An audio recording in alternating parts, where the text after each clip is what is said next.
E como eu disse na semana passada, nós vamos retornar aquela nossa caminhada pelo Antigo Testamento, que nós começamos ainda no final do ano passado, e a gente começou ali desde Gênesis, nas primeiras histórias bíblicas, e nós estamos agora falando a respeito do tempo em que Israel estava ainda, antes de ser um reino dividido, e nós estamos aqui falando da época dos reis de Israel. O primeiro rei foi Saul, e nós estamos falando a respeito da vida de Davi. E Davi é uma figura emblemática por conta de tudo aquilo que ele representa. Tudo aquilo que ele representa para nós. E a Bíblia diz que há uma promessa da semente de Davi, que viria o Senhor Jesus, né, dessa linhagem. Jesus veio, né, através da vida de José e de Maria, os seus pais adotivos. E é sobre isso que eu gostaria de compartilhar com os irmãos. Se você puder abrir em 2 Samuel, capítulo 11, nós já começamos a falar um pouquinho sobre Davi há vários domingos atrás, e agora nós estamos aqui num episódio um pouco tenebroso, um pouco complicado da vida de Samuel, da vida de Davi. É Samuel, capítulo, eu falei 11, mas é 12, tá? 1 Samuel, capítulo 12, e a partir do verso 1.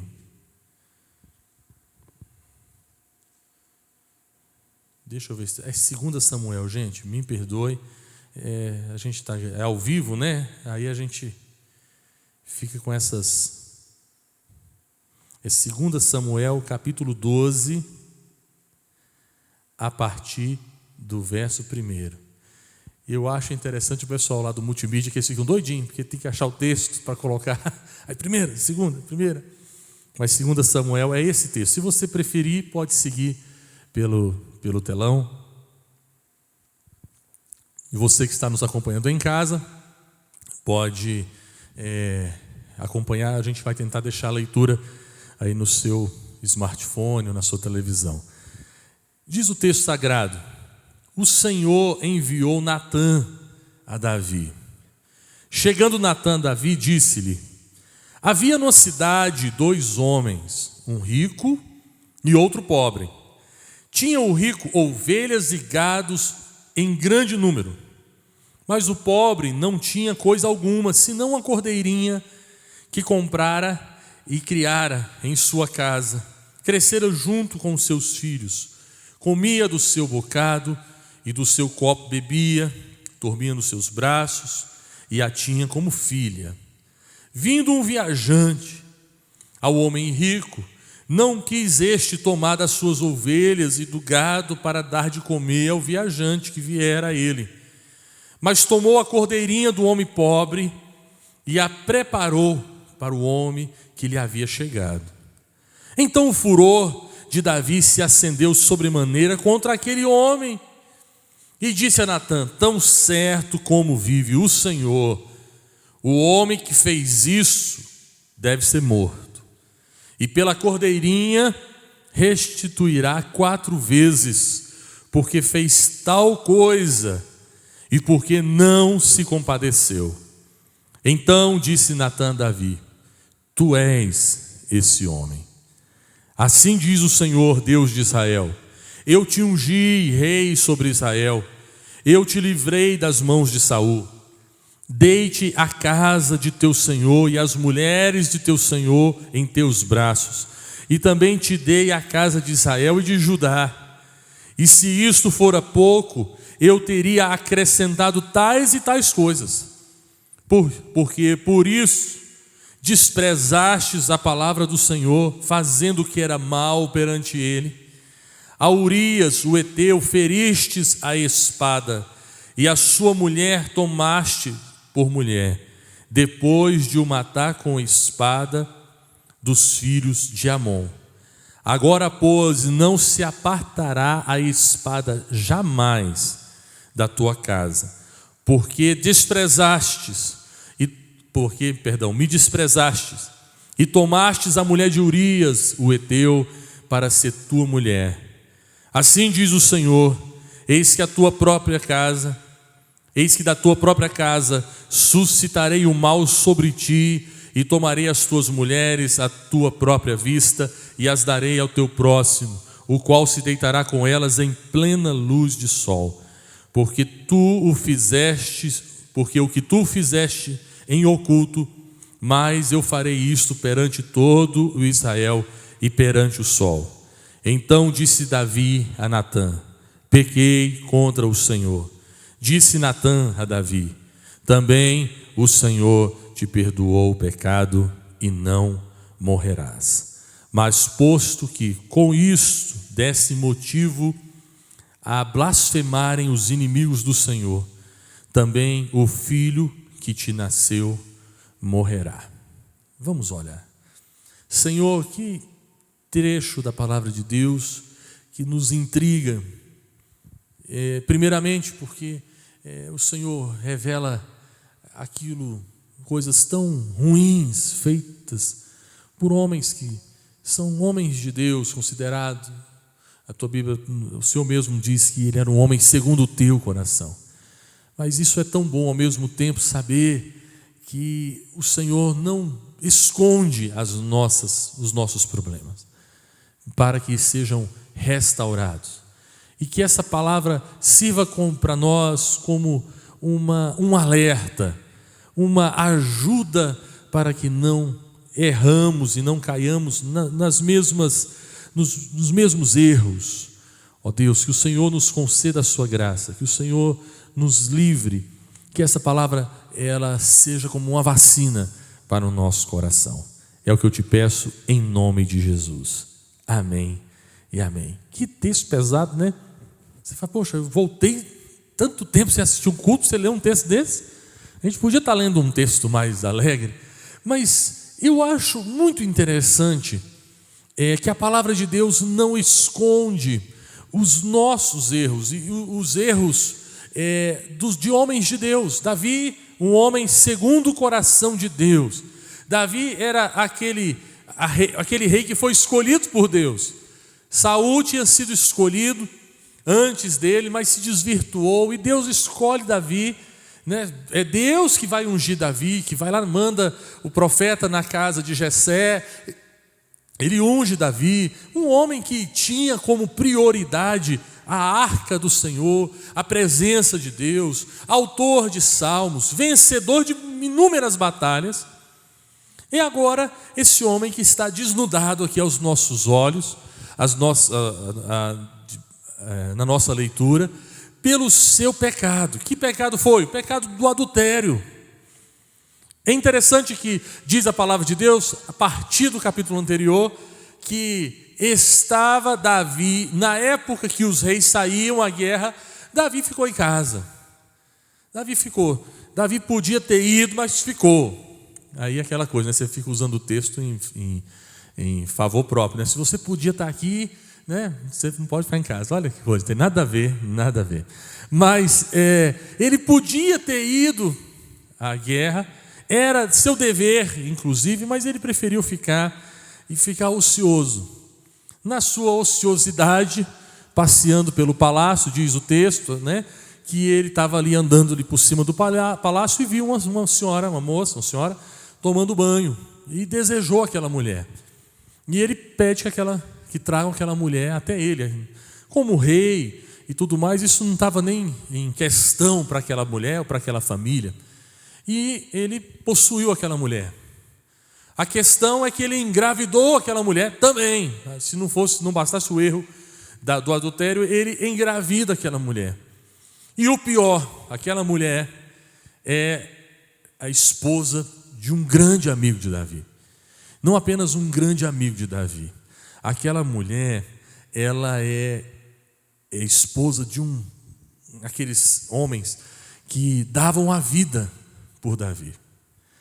E Davi, querendo enganar o seu amigo, ele manda chamá-lo. Ele estava no fronte de batalha. E ele vem. E aí o Davi falou: olha, você está indo muito bem, parabéns pelo seu trabalho à frente do fronte de batalha, e eu resolvi te dar alguns dias para você dar relaxado, o negócio está meio complicado, fique em paz. E aí beleza, passou o dia inteiro, à noite, quando Davi chega, acorda cedo, né?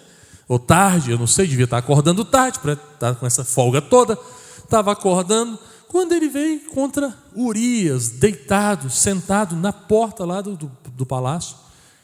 E aí ele chegou para Urias e falou: Urias, você não foi em casa não, né?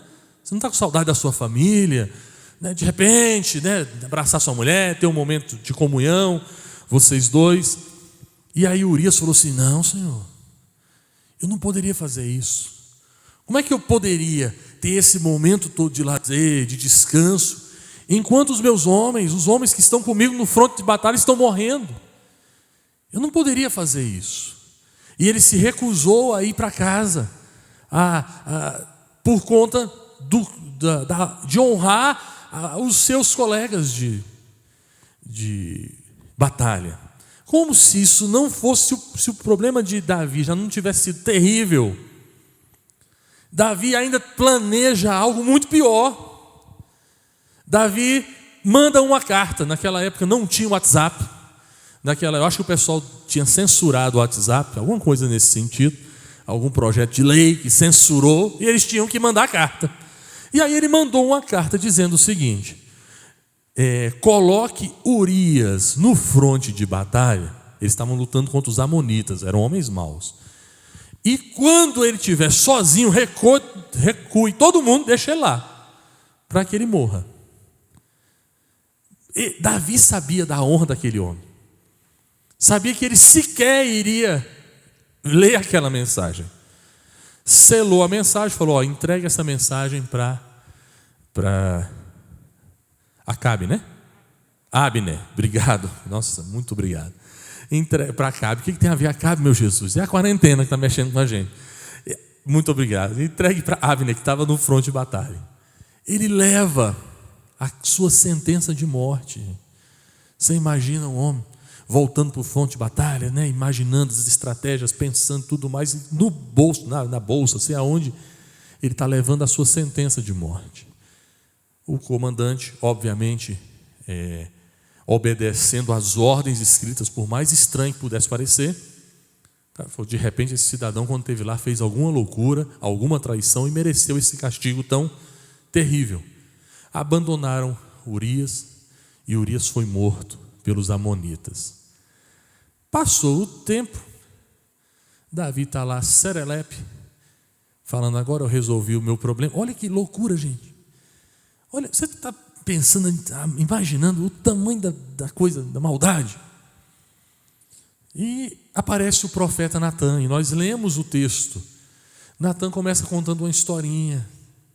Fala: Davi, olha, tem uma coisa que aconteceu que eu achei terrível. Aí ele conta essa história de um homem rico e um homem pobre. O homem pobre só tinha uma ovelhinha, o homem rico tinha muito gado, muitas ovelhas. Vem alguém distante para jantar. O cidadão fala: eu não vou matar do meu gado, não vou matar uma ovelha para dar para essa pessoa. Foi lá e roubou a ovelhinha do homem pobre, matou e deu de comer. Quando Davi está ouvindo isso, o seu senso de justiça, assim, aquela coisa que serve para os outros, mas não serve para si, funcionou, ligou, e ele falou assim: esse homem tem que morrer. Esse homem tem que morrer. Ninguém faz isso com a ovelhinha dos outros. Que loucura! Enquanto eu for o rei nessa bagaça, ninguém vai fazer isso. Vai funcionar tudo certo. Manda matar esse homem. Ainda é o seguinte: arranca lá 4 ovelhinhas, dá para a família do outro lá. Sou um caboclo correto, esse negócio não. Negócio de fazer as coisas pela metade, não. E aí eu acho muito interessante, porque Natan, um homem corajoso demais, estava na frente do rei, o homem mais poderoso de Israel, falou: pois é, Davi, você é esse homem. Rapaz, imagina. E aí Davi não precisava nem perguntar: eu? Quem? Já sabia que a coisa estava toda revelada. Aí ele falou: não, Deus me revelou, Davi, o que você fez com Urias. E isso tem consequência, tá? A coisa agora apertou para o seu lado. Só que tem uns negócios muito interessantes no texto, né? Porque vem uma pena grande. A pena é grande e se cumpriu dessa mesma forma que foi proferida aqui. Coisa pesada. E vem aquela pena grande e no final, quando Natan termina de falar, as próximas palavras de Davi ele assumiu o erro. Ele falou, eu pequei. E aí eu acho muito interessante que a outra palavra de Natan é, o Senhor te perdoou. Caramba, eu fui agora igual Davi, quando estava ouvindo a história da ovelhinha. Perdoar um cabra desse. Senhor, podia cortar a cabeça dele ao vivo aí, transmitir pelo YouTube. Olha, minha maldade, mais uma vez ligou aquela parte de mim, da justiça que funciona para os outros, não funciona para mim. É muito interessante que a gente vai lendo o texto, e a gente vai entrando na história, a gente se revolta com o negócio, né? Mas que Deus perdoa um cara desse de uma hora para outra. E aí eu gostaria de tirar algumas verdades para a nossa vida de forma breve, tendo o pano de fundo dessa história. A primeira coisa, o nosso coração deve estar sempre ocupado com aquilo que é prioridade, que é o reino de Deus. Nossa vida não pode entrar em nenhum momento em que o nosso coração não esteja assim envolvido com prioridades.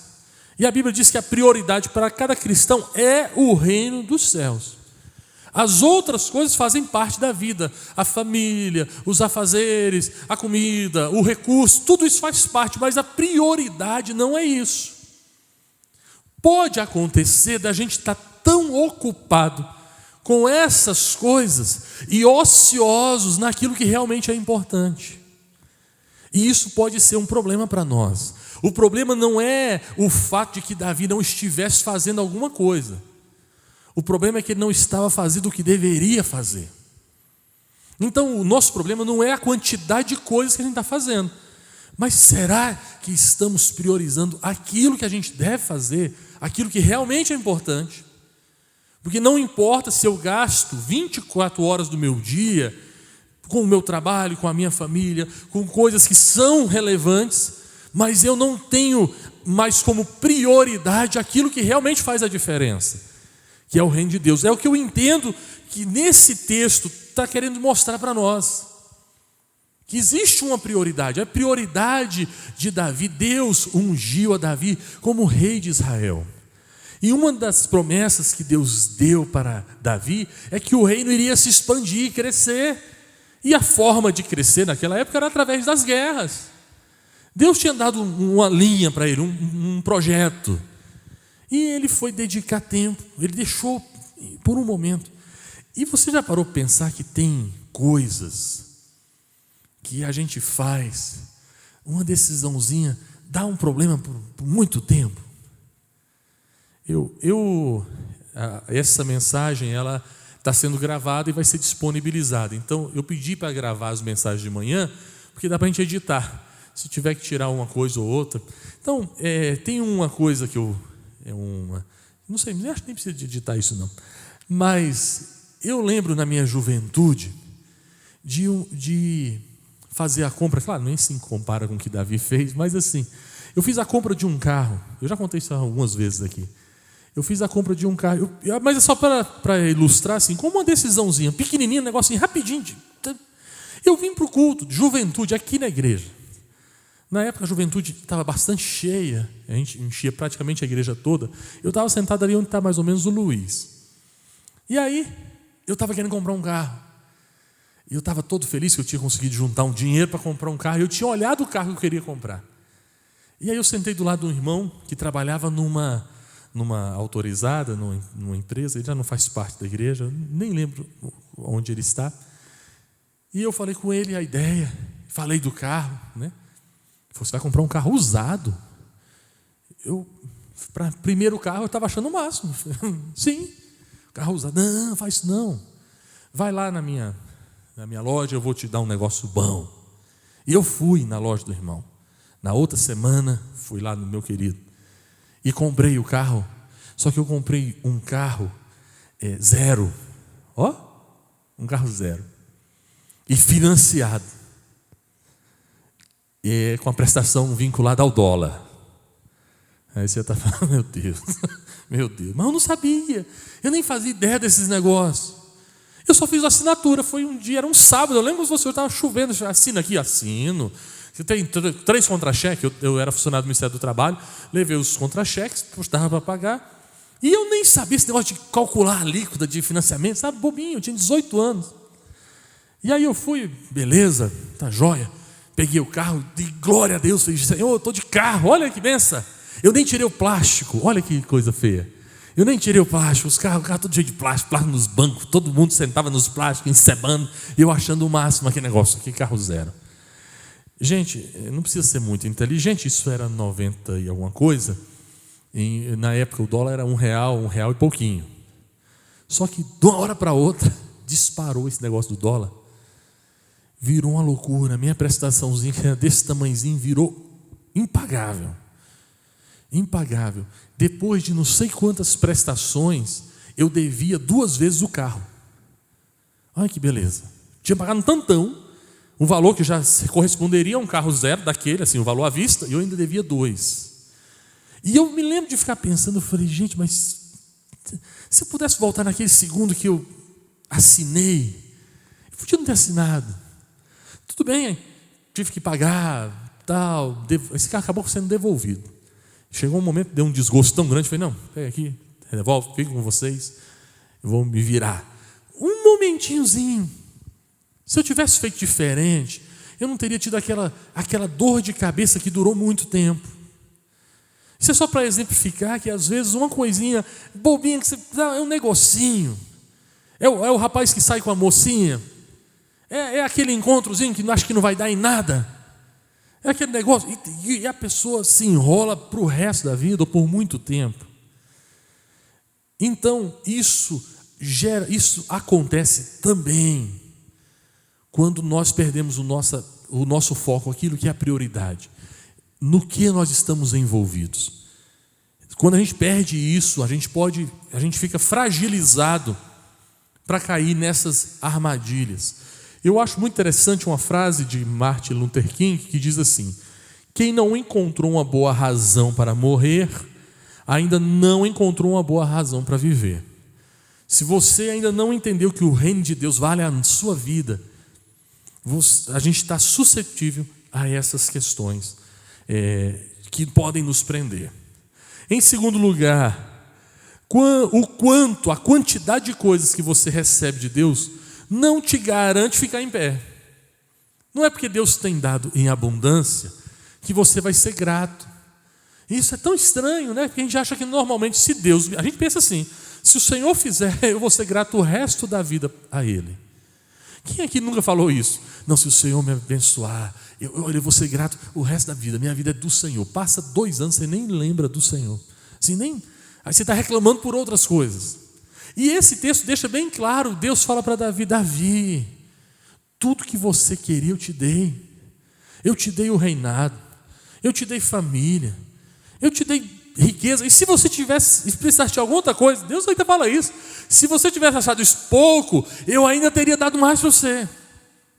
O problema não está naquilo que eu dou, mas você ficou insatisfeito com isso, não era o suficiente, para você não estava bom. Você queria ainda mais, você queria aquilo que não era seu. E aí a gente percebe que nem a suficiência, a abundância, ela não é uma proteção. Não necessariamente. Não é porque a gente tem o suficiente que a gente não vai desejar coisas que a gente não deveria. Eu acho que precisamos ter um coração que aprende a lidar com a suficiência. Não apenas assim, porque existe a mentalidade de que você precisa da abundância. E eu não estou nem criticando você que pensa assim. Mas o que nos protege é a consciência de que eu só preciso do suficiente. O que vier a mais, louvado seja Deus, mas eu preciso só do suficiente para mim. Isso deve guardar o nosso coração, porque há um problema que é a ambição. E longe de mim julgar as motivações de Davi, eu não sei quais foram. E a gente poderia pensar numa multidão delas. Mas eu destaquei uma aqui que não sei se aplica a Davi, mas pode se aplicar a nós.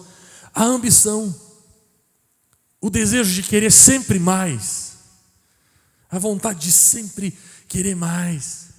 Eu acho que isso pode ser um prejuízo muito grande. Deus ter te dado tantas coisas boas, importantes ao longo da vida, mas eu quero ainda mais. De certa forma, isso pode impulsionar alguém na carreira, no trabalho. Isso pode impulsionar alguém nos estudos. Essa insatisfação, não querer viver na mediocridade. E tudo bem. Mas eu creio que existe um limite assim, e não é um limite fácil de se encontrar, em que essa resignação, essa vontade de querer crescer, essa vontade de querer prosperar, de querer ir além, ultrapassa. Existe um limite que, quando ultrapassado, se torna ambição. Que isso pode ser perigosíssimo. Essa coisa de ver tudo e pensar, não, por que eu não posso ter isso? Por que eu não posso ter essa mulher? Por que eu não posso ter essa situação? E aqui fica, como eu falei no início, é como se estivesse tomando uma prevenção, ivermectina de 6 miligramas, 2 vezes por semana. É como se estivesse, só para atualizar, contextualizar. Você está se prevenindo, então você analisa aí, não estou dizendo que você está passando por algum problema, mas serve como uma prevenção. Em terceiro lugar, o perdão de Deus não nos exime das consequências, E a gente acha que assim, tudo bem, Deus perdoou, acabou. Sim, Deus perdoou, acabou. Você não tem que responder mais por esse pecado diante de Deus.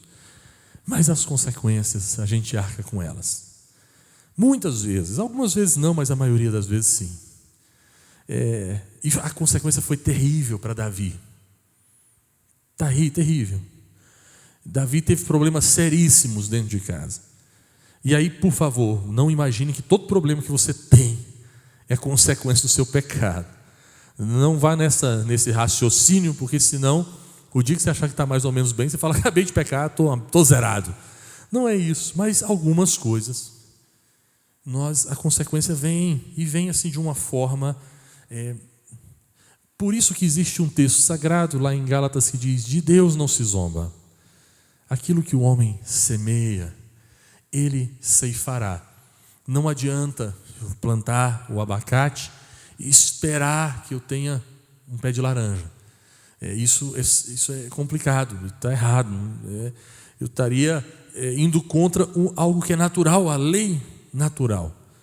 Então eu não preciso falar muito sobre isso, que apesar do perdão, muitos de nós arcamos com consequências daquilo que fizemos, E isso é algo que a gente precisa ter sempre no nosso coração, porque se você acha que é isso que te livra do pecado, você não está correto, porque não é o medo de pecar que nos livra do pecado, mas serve de alerta para o nosso coração, que a consequência daquilo que fazemos pode ser sentida, vivenciada muito tempo depois. Isso aí eu acho que eu não preciso explicar muito, e eu quero terminar dizendo que você não precisa ficar caído.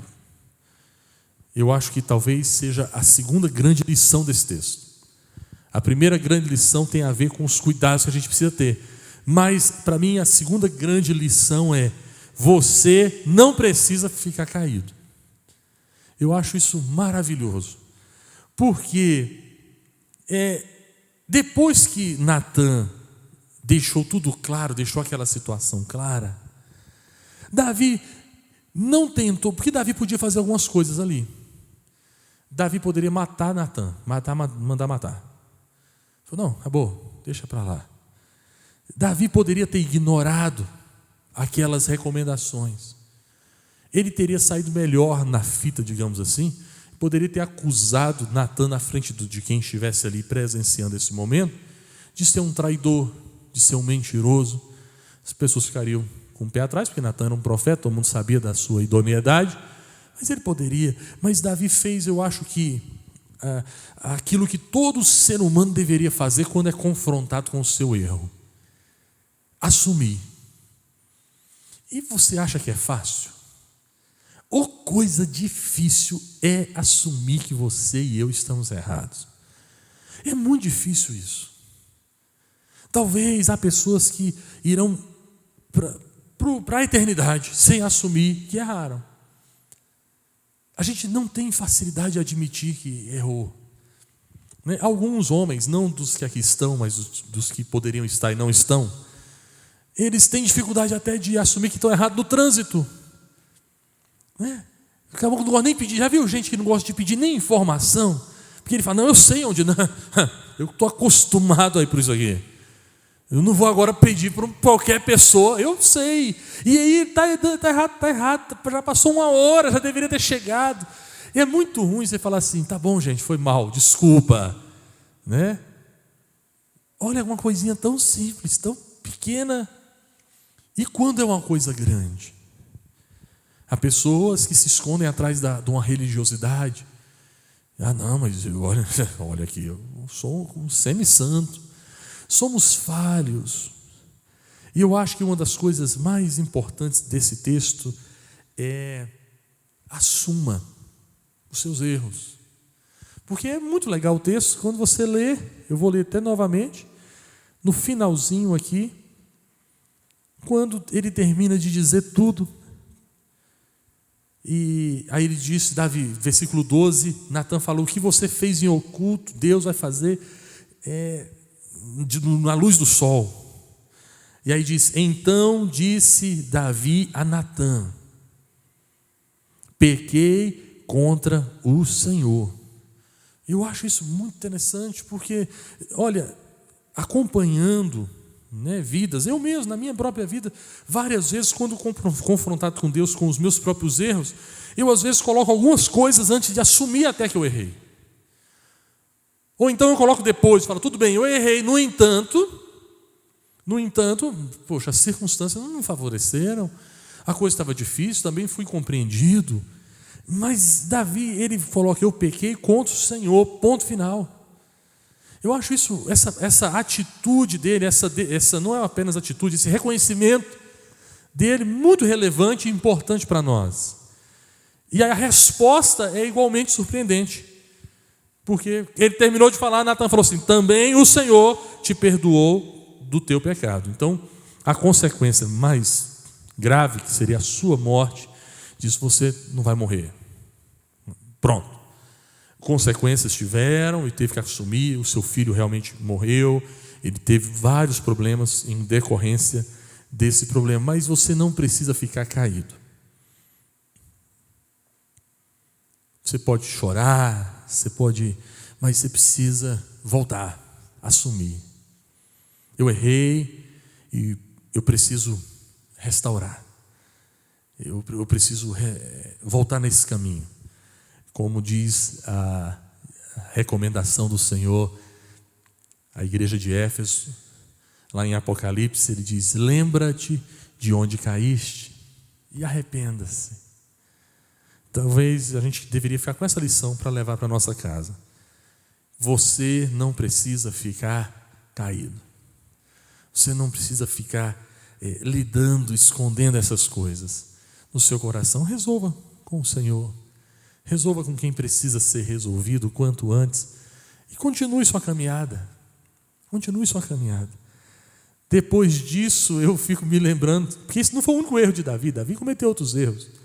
Mas esse foi um errozinho complicado, muito esquisito. O adultério, sim, é um grande problema. A forma como a coisa foi feita, foi. Mas contra quem foi feito, para mim, é um dos... Poxa, contra Urias, gente. Urias, cara, gente boa. Eu gosto do Urias, sabe? Eu nem conheço o cara, mas... Cara, gente boa. As outras partes, toda vez que aparece o Urias sempre foi um cara legal. Não merecia um negócio desse, não. Mas o Davi foi muito... pilantra, tem outras palavras aqui, mas vamos falar, foi mal. Davi foi muito mal. Só que quando Deus vai falar de Davi para Salomão, depois da morte de Davi, então a história toda estava escrita já. E aí Deus chega para Salomão e fala, Salomão, quem dera você fosse como seu pai Davi, um homem segundo o meu coração. Aí você fala: Deus, por favor, Deus, o Senhor está lembrado de tudo. E a história da onisciência, de que nada passa. Mas é porque o perdão de Deus ele é tão maravilhoso que ele nos corrige a nossa caminhada diante dele, a nossa história. Ela fica até queimada, né, no meio termo, mas diante de Deus ela foi resolvida, foi corrigida.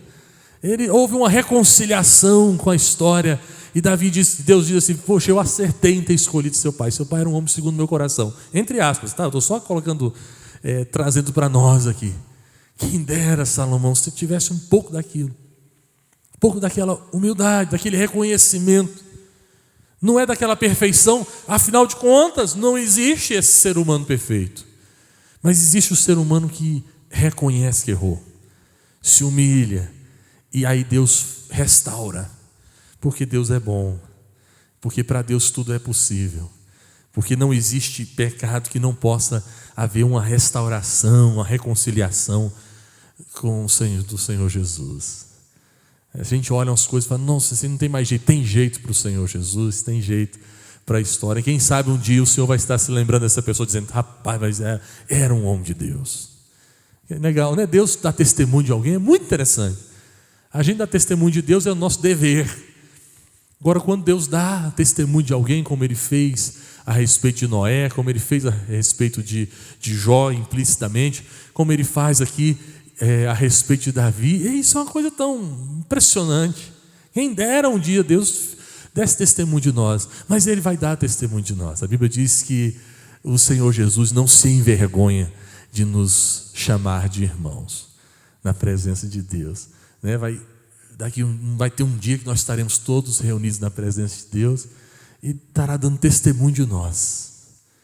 Então, que o Senhor nos ajude, que o Senhor nos conceda a sua graça e que você e eu não fiquemos prostrados quando em alguma área da nossa vida a gente tropeçar, a gente possa se achegar aos pés do Senhor Jesus para sermos restaurados. Amém? Vamos ficar em pé, vamos orar.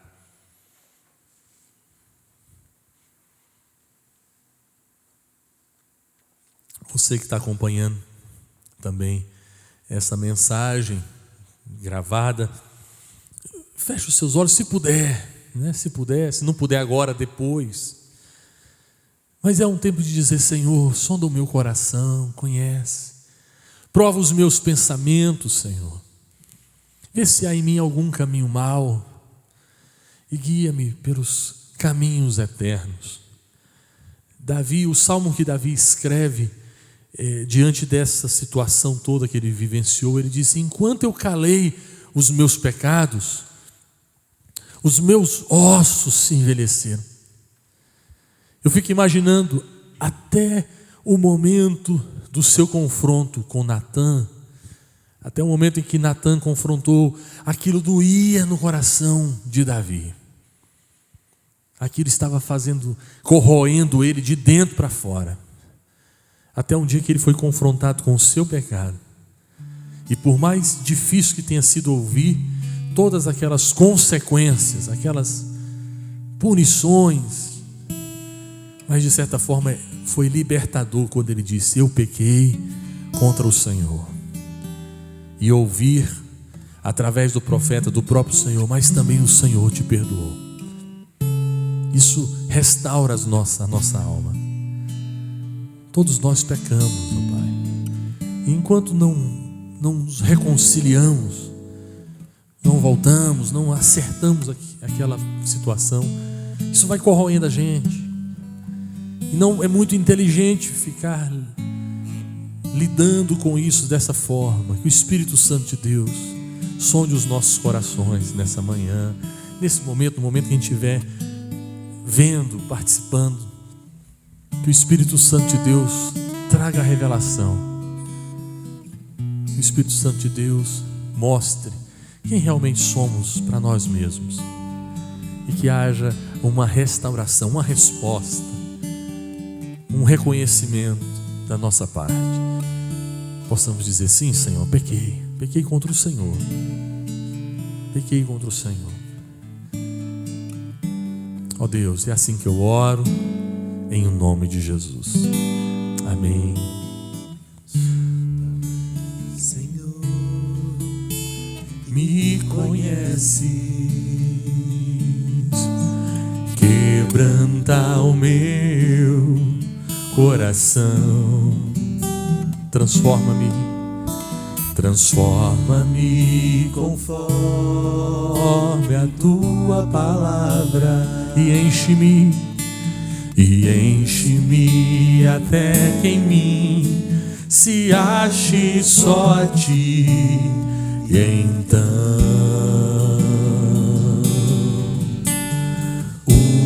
usa-me, Senhor. É verdade, Senhor. usa-me como um farol que brilha à noite, como ponte sobre as águas, como abrigo no deserto, Como flecha que acerta o alvo. Eu quero ser usado da maneira que te agrade, em qualquer hora e em qualquer lugar. Eis aqui a minha vida, usa-me, Senhor, usa-me. aleluia. Louvado seja o nome do Senhor.